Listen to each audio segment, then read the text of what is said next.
કચ્છના ઐતિહાસિક ધોળાવીરાના ભાંજરા દાદાના સાનિધ્ય પ્રથમવાર યોજાયો ભવ્ય કાઇટ ફેસ્ટિવલ।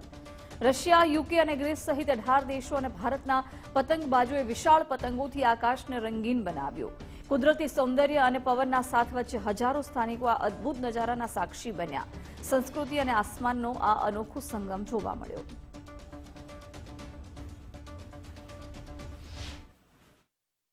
ધોળાવીરા મધ્યે પતંગ ઉત્સવનો પ્રારંભ કરવામાં આવ્યો। આપણા દેશમાંથી પણ અલગ અલગ રાજ્યોમાંથી પતંગ ઉત્સવો માટેના અહીંયા ઘણા જ લોકો આવ્યા છે અને આઉટ ઓફ કન્ટ્રી ઓછામાં ઓછા 14 થી 15 આઉટ ઓફ કન્ટ્રી અલગ અલગ દેશોમાંથી પણ અહીંયા પતંગ ઉત્સવમાં જ્યારે ભાગ લઈ રહ્યા છે। મિત્રો, આ ઉત્સવ પૂરતું નહીં, પરંતુ આપણી ભારતીય સંસ્કૃતિને ટકાવવાનું ભગીરથ કામ જ્યારે રાજ્ય સરકાર અને કેન્દ્ર સરકાર કરી રહી છે, ત્યારે આપણે સૌ સાથે મળીને આ ઉત્સવને ઉમંગથી ઉજવવો જોઈએ। હું રાપર નગરપાલિકા પ્રમુખ છું અને કાઇટ ફેસ્ટિવલ જે બહુ સારી રીતે ઉજવાઈ રહ્યો છે અહીંયા ધોળાવીરામાં ઇન્ટરનેશનલ કાઇટ ફેસ્ટિવલ છે। વિવિધ 12 દેશોમાંથી જે અહીંયા પતંગબાજો આવ્યા છે અને આજુબાજુનું જે ટુરિઝમ વિકસી રહ્યું છે ધોળાવીરામાં, તે ખૂબ જ આનંદદાયક છે। જેની આ પતંગ છે એ જાપાનીઝ ટાઈપની પતંગ છે, પણ એના પર અમારા મહારાષ્ટ્રના છત્રપતિ શિવાજી મહારાજ એમના ઉપર આ બોધ ચિહ્ન છે, જે 350 વર્ષ પહેલા જે બોધ ચિહ્ન બનાવ્યું હતું એના પર આખું બેઝ પર છે ને મહારાષ્ટ્ર ગવર્મેન્ટે આનું પરમિશન આપીને આ મને પરમિશન આપ્યું। એના લીધે મેં આ બોધ ચિહ્ન મેં આ મારા પતંગ પર લઈને એના પર બતાડ્યું છે કે કેવી રીતે છત્રપતિ શિવાજી મહારાજ એ બધા જ ઓલા રાજ્યો પર એટલે બધા જ જેવી રીતે અહીંયા તમે જોશો તો અહીંયા હાથી છે પ્લસ એની પર વાઘ છે। હાથી એ મોગલોનો ઓલો હતો, એના પર વાઘ, એટલે છત્રપતિ શિવાજી મહારાજ એ વાઘ જેવા હતા જેને મોગલો પર બહુ જ અંકુશ મેળવ્યો। કાઇટ ફેસ્ટિવલમાં અમે સ્પેશિયલી કચ્છ ટીમથી આપણે સ્કેલિટોન, લિફ્ટર કાઇટ, સ્ટન્ટ કાઇટ અને સ્પેશિયલી કોબરા આપણે લઈને આવ્યા છીએ। એ સ્પેશિયાલિસ્ટ છે આ વખતે અમારી માં કેવું છે કે એ તમને એક ભેગા 10 કાઇટ એક ભેગા સાદા લિફ્ટ કરાવી શકે, એટલે એનું નામ લિફ્ટર છે।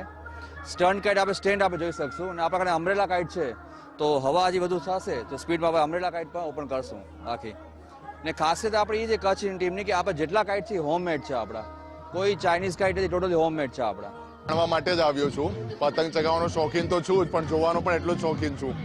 એટલે ઘણું સારું આયોજન છે, ઘણું સરસ આયોજન કરવામાં આવ્યું છે અને હું જે પ્રમાણે જોઈ રહ્યો છું કે જે બહારથી વિદેશથી પણ ઘણા બધા વ્યક્તિઓ આવ્યા છે જે આમાં પાર્ટિસિપેટ કરી રહ્યા છે, એ લોકો પણ ઘણો આનંદ માણી રહ્યા છે આનો। એટલે ઘણું સારું આયોજન છે આપણી ગુજરાત સરકારનું। અમદાવાદમાં જોઈએ તો ઉત્તરાયણ પોળમાં જ છે અને હું પોળનો જ વ્યક્તિ છું, એટલે જે પ્રકારની ઉત્તરાયણ મેં જોઈ છે એ પ્રકારનો ઉત્સાહ મેં અહીંયા પણ જોયો છે। કચ્છમાં એટલો બધો જોવા મળતો નહોતો, પણ અત્યારે જ્યારથી મોદી સાહેબે આ વસ્તુનું ચાલુ કર્યું છે કે કાઇટ ફેસ્ટિવલ આપણે ગુજરાત સરકારે કરી છે, તો એનો ઘણો સરસ આનંદ બધા માણી રહ્યા છે। દર વર્ષની જેમ આ વર્ષે પણ કચ્છમાં કાઇટ ફેસ્ટિવલનું આયોજન કરવામાં આવ્યું છે। ખાસ કરીને ધોળાવીરા વિસ્તારમાં આ વખતે ઇન્ટરનેશનલ કાઇટ ફેસ્ટિવલનું આયોજન કરવામાં આવ્યું છે। અત્યારે સીધા દ્રશ્યો અત્યારે જોઈ શકાય છે કે કાઇટ ફેસ્ટિવલનું આયોજન ધોળાવીરા ખાતે કરવામાં આવ્યું છે। મોટી સંખ્યામાં અત્યારે કાઇટિસ્ટો અહીં આવ્યા છે અને ગુજરાત સરકાર દ્વારા દર વર્ષની જેમ આ વર્ષે પણ રાજ્યના અન્ય સ્થળોએ સાથે કચ્છના ધોળાવીરા ખાતે આંતરરાષ્ટ્રીય પતંગ મહોત્સવનું આયોજન કરવામાં આવ્યું છે। ધોળાવીરા ખાતે આંતરરાષ્ટ્રીય પતંગ મહોત્સવનો પ્રારંભ કરાયો છે। આ પતંગ મહોત્સવમાં 18 દેશના 45 અને 7 રાજ્યના 23 પતંગબાજો ધોળાવીરાના આકાશમાં અવનવી પતંગોની રંગોળી રચી હતી। આંતરરાષ્ટ્રીય પતંગ મહોત્સવનું આયોજન ગુજરાત પ્રવાસન નિગમ લિમિટેડ અને જિલ્લા વહીવટી તંત્ર દ્વારા કરવામાં આવ્યું છે।